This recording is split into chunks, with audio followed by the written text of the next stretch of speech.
Muy buenas tardes. Muchas gracias por la invitación del CONCITEC, el doctor Benjamín Martí Corena, la doctora Fabiola León Velarde. Efectivamente, soy rector de la Universidad Nacional de Ingeniería y fui presidente fundador de ANUP. Ahora ya el rector de San Marcos es el presidente de la ANUP. Pero tuve el honor de encabezar una serie de propuestas que alcanzamos los rectores y presidentes de comisiones organizadoras de universidades públicas por unanimidad. Quiero mencionar que es admirable el esfuerzo con que cientos de grupos de investigación y también otras agrupaciones de la comunidad académica están batallando y muy fuerte. Muy especialmente quiero destacar a las universidades, no solamente de Lima, sino fuera de Lima, a lo largo y ancho del país, que se han convertido en fuerzas de primera línea, aportando docentes y estudiantes de las áreas médicas y de carreras afines. En cada región y provincia donde hay una universidad pública, se sabe que sus laboratorios, el campus, la movilidad están al servicio de esta tarea común, incluso cuando no tienen demasiados recursos. Es justo reconocer, además, que los ingresos del canon minero que tienen la suerte de algunas universidades han permitido que las universidades públicas en las regiones que poseen estas riquezas hagan grandes contribuciones. Se hablaba hace un poco rato de la biología molecular y de las distintas laboratorios y ensayos que han podido ser obtenidos con recursos de este canon y que han sido puestos a disposición aquí en esta pandemia. En todas las regiones hay ejemplos, pero creo que es necesario destacar los aportes de la UNSA, Universidad Nacional San Agustín de Arequipa, de la Universidad San Cristóbal de Huamanga, de la Universidad Nacional de Tumbes, entre otras. Por supuesto, la Universidad Nacional Mayor de San Marcos también ha hecho una gran contribución. Quisiera rendir un homenaje a los 14 docentes y 5 administrativos de la Universidad Nacional de la Amazonía Peruana que han fallecido en Iquitos por el COVID-19. Siempre estarán en nuestra agradecida memoria con esos señores docentes y administrativos. Las contribuciones de la universidad pública peruana son una realidad significativa. Sin embargo, es indispensable decir lo que César Vallejo nos dijo, que tenemos mucho por hacer. Nuestra fuerza investigadora es insuficiente y carece de oportunidades de especialización. E igualmente son pocos los vínculos con el sector productivo, empresas, la sociedad civil y también, por qué no decirlo, de los institutos públicos. De manera que los conocimientos no se generan en la magnitud indispensable y es limitada su materialización en servicios sociales e innovación productiva. La ley universitaria que actualmente nos rige, la 3220, ha permitido impactos, creo yo, muy positivos, como la obligación del Estado de garantizar condiciones básicas de calidad en universidades públicas y privadas a través de SUNEDU, y también el respaldo a la investigación mediante la creación de la categoría del docente investigador y el establecimiento, que no existía en alguna de nuestras universidades, del vicerrectorado de investigación. Entonces tenemos que enfocarnos en la investigación en las universidades. Pero, por ejemplo, tenemos dificultades. Una de ellas es no poder renovar la planta docente. Pese a que existen el presupuesto, existen las plazas, pero las labores de algunos burócratas nos impiden que podamos tener concursos de ascenso o concursos de nuevas plazas. Y eso es una situación bastante grave, en tanto y en cuanto la edad promedio del docente universitario es muy alta. Dentro de muy poco y con el límite de los 75 años que ya se ha impuesto en la nueva ley, vamos a quedarnos cortos de docentes y no vamos a permitir que jóvenes se integren a esta tarea. Creo yo que no hemos logrado todavía superar el nefasto impacto del decreto legislativo 882 de 1996, que dio una privatización a la educación. Necesitamos tener un segundo impulso. Y no me estoy refiriendo a las universidades que no tienen fin de lucro, sino a aquellas que tienen fin de lucro y que felizmente SUNEDU ha puesto la mano firme ahí. Requerimos presupuesto y políticas adecuadas para que la universidad pública acoja a mucho más estudiantes en la forma que le corresponde, que es gratuita y sin discriminación económica, con el único requisito meritocrático de la capacidad, la disciplina y la vocación. En todo el mundo, solo la universidad pública puede ofrecer calidad educativa sin discriminación económica. Caso, por ejemplo, de Alemania, el país que mejor ha respondido al COVID-19 en Europa, porque tiene un excelente sistema de salud y una excelente educación pública. Todos los estudios actualmente de posgrado en Alemania, en las universidades, son gratuitos. Debemos ir más allá de las condiciones básicas de calidad que hemos alcanzado ahora hasta niveles de excelencia internacional, comenzando por las universidades que la propia ley denomina universidades emblemáticas, referidas a universidades públicas, por supuesto.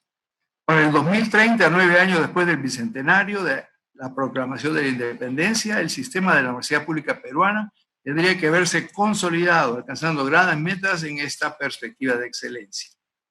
La iniciativa del CONCITEC, sacando concurso 5 millones de soles para investigaciones útiles a efectos de enfrentar la pandemia del COVID-19, es el camino más orgánico a efectos de integrar múltiples grupos de investigación. Lo que me permito solicitar a CONCITEC, a partir de las experiencias de las universidades públicas, es que desarrolle políticas orientadas expresamente a la universidad pública, que es gratuita.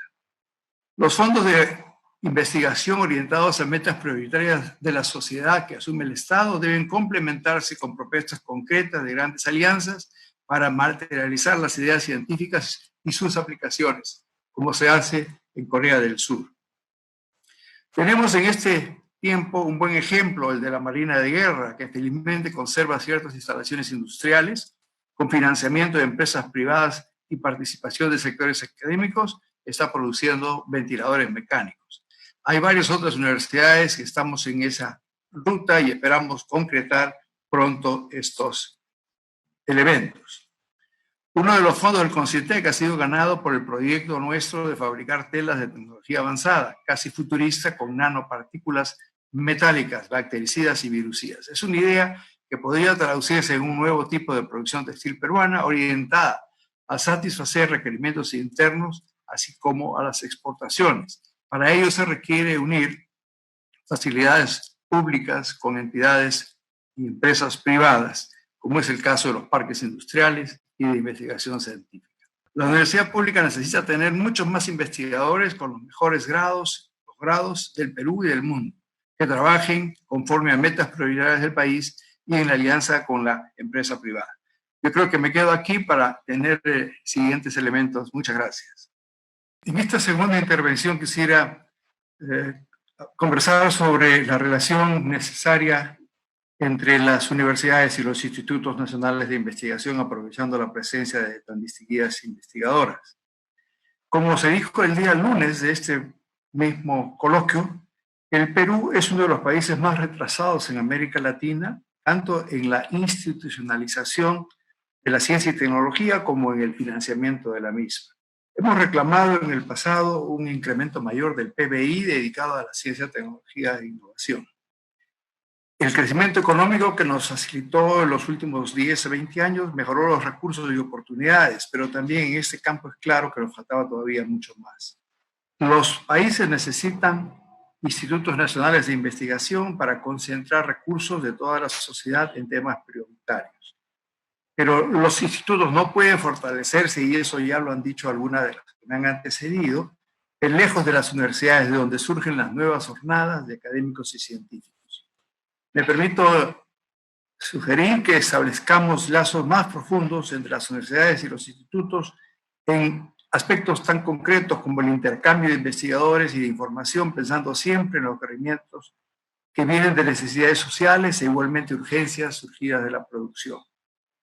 Pensando en las grandes dificultades que vivimos, las universidades, los institutos y el país en su conjunto, creo que es apropiado buscar inspiración de algunos peruanos de anteriores generaciones. Sí, traigo a colación el hecho de el profesor Eduardo de Havish, fundador de nuestra universidad, que cuando el año 1881 el invasor extranjero ocupó la ciudad de Lima y dentro de ella saqueó los laboratorios y bibliotecas de la entonces novísima Escuela Especial de Ingenieros Civiles y de Minas, lo que hicieron estos distinguidos maestros fue continuar las clases y continuarlas en sus propios domicilios. Era una serie de profesionales que habían venido de Europa, principalmente de Polonia. No habían equipos de laboratorio, no habían libros, inclusive sin recibir sueldos. Habish y los demás profesores resolvieron convocar a los alumnos en sus domicilios y continuaron las clases. Traigo esta colación porque nos está sucediendo algo similar en las universidades públicas. Y también creo que sucede en las universidades privadas. Estamos haciendo grandes esfuerzos para continuar con la educación, la estamos haciendo virtualmente. Y en ese sentido es que tenemos limitaciones, no podemos congregar para los laboratorios que son tan necesarios en los estudiantes de la ingeniería, ciencias y arquitectura. Sin embargo, creo yo que la crisis trae siempre oportunidades y estamos avanzando en esta materia. Muchas gracias. Pero yo creo que uno de los problemas importantes que tenemos en el Perú, y hay que decirlo en cada oportunidad que uno tenga, es el problema de la corrupción. No tenemos ahora a disposición hospitales adecuados que ya estaban en plena construcción, pero por dificultades, digamos, de arbitrajes y cosas por el estilo, no se tienen a disposición actualmente aquellos. También hemos visto lo que ha sucedido con las compras, ¿no?, que se hacen de tal o cual equipo que resultan defectuosos y demás. Yo creo que tiene que haber un control concurrente muy importante porque los recursos son de todos los peruanos. También quiero mencionar que, por ejemplo, en nuestro caso de la Universidad Nacional de Ingeniería, nuestros investigadores obtienen recursos y para poder, digamos, hacer funcionar a la universidad, no nos da todo el porcentaje de nuestro presupuesto del Estado, nos da el 50%, y el otro 50% viene de recursos directamente recaudados, los cuales, por cierto, no pueden hacerse en efecto ahora, en tanto y en cuanto pues tenemos el problema de estar cerrados. Entonces eso nos ha generado un problema muy serio, particularmente con los investigadores, con los proyectos de investigación que estamos llevando a cabo, y eso es algo que debemos combatir. Entonces, el Estado debe invertir lo suficiente como para que una universidad pública pueda funcionar, y segundo, tenemos que ser muy, muy exigentes con la lucha contra la corrupción que todavía se da y que tenemos que combatir a ella para poder seguir adelante. Eso es todo. Si me permiten, muy brevemente también, en realidad ya la ley universitaria contempla un incremento en el salario de los investigadores, para lo cual tiene que estar registrado en el CONCITEC y se otorga un 50% de incremento en el salario. Además de eso, tienen los investigadores, profesores investigadores, una rebaja en términos del número de horas para dedicar a la enseñanza y dedicarse más bien a la investigación.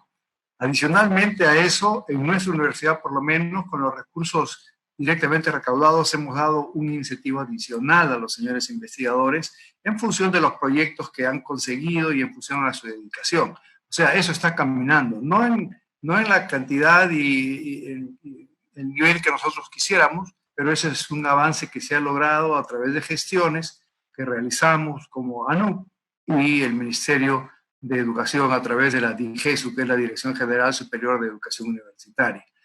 Y por supuesto necesitamos mucho más, necesitamos tener mayor flexibilidad con los recursos. En algunos casos hemos en nuestra universidad conseguido fondos de Fondesit o fondos de Innovate, y las trabas burocráticas nos impiden, por ejemplo, importar rápidamente algunos insumos que necesitamos para hacer investigaciones, y todo eso hay que pensarlo y romper la burocracia para poder ir avanzando.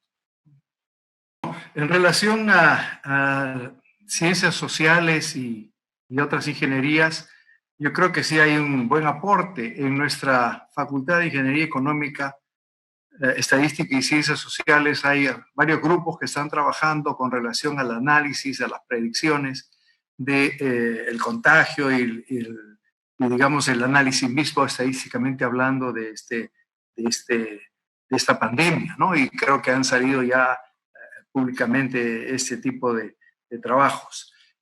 También hay un grupo de ingeniería de sistemas, estudiantes y profesores que están también modelando para que la gente pueda entender más fácilmente, digamos, las estadísticas que se tienen con relación a a los fallecidos, etcétera, y ese es un manejo, digamos, que se hace matemático.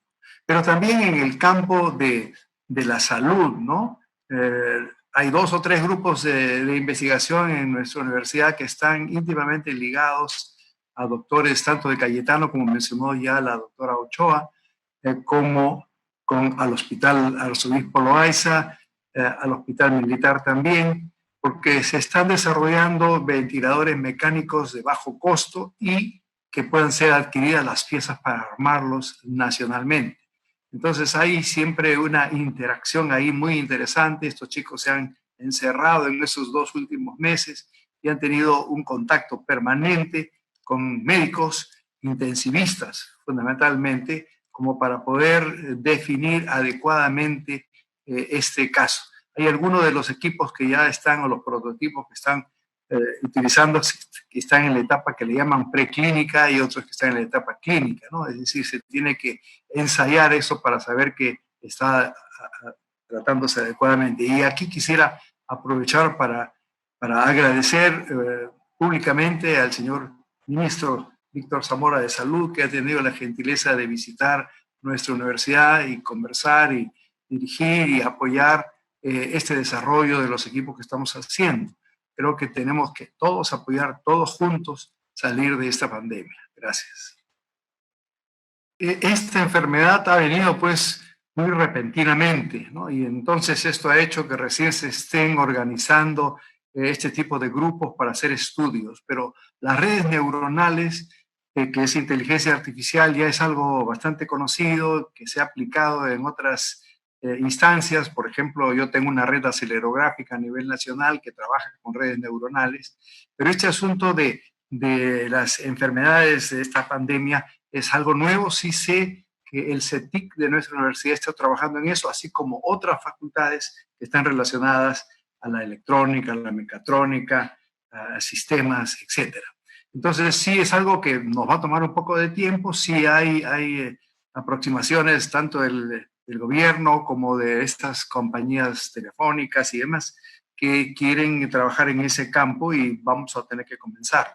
En relación a la tradicional, a la medicina tradicional, pues yo quiero aquí hacer recordar las conversaciones que he tenido con uno de los profesores nuestros, el doctor Víctor Reina, que es muy aficionado a la medicina ancestral, y según él, la quina, el árbol de la quina, que por cierto está en extinción, es una medicina que se utilizó anteriormente para el paludismo o la malaria, no me acuerdo, alguna de las dos, y que él está investigando que también podría ser un buen elemento para el combate tradicional ancestral a este nuevo coronavirus. Entonces sí creo que es un tema que convendría mucho. El doctor Reina es un químico graduado en Francia y que ha hecho muchos trabajos en ese campo, y también hay otros profesionales, obviamente. Creo que debemos insistir en lo tradicional, así como en la ingeniería tenemos que insistir en la ingeniería de los incas, que es una ingeniería que no ha sido superada pues, por las nuevas civilizaciones, y creo que la medicina tradicional debe ser enfatizada y debe ser estudiada, y como no es mi campo, ese es el campo de la medicina y de las ciencias sociales, y está allí, pero vamos a tener que apoyar de todas maneras ese tipo de investigación. Gracias.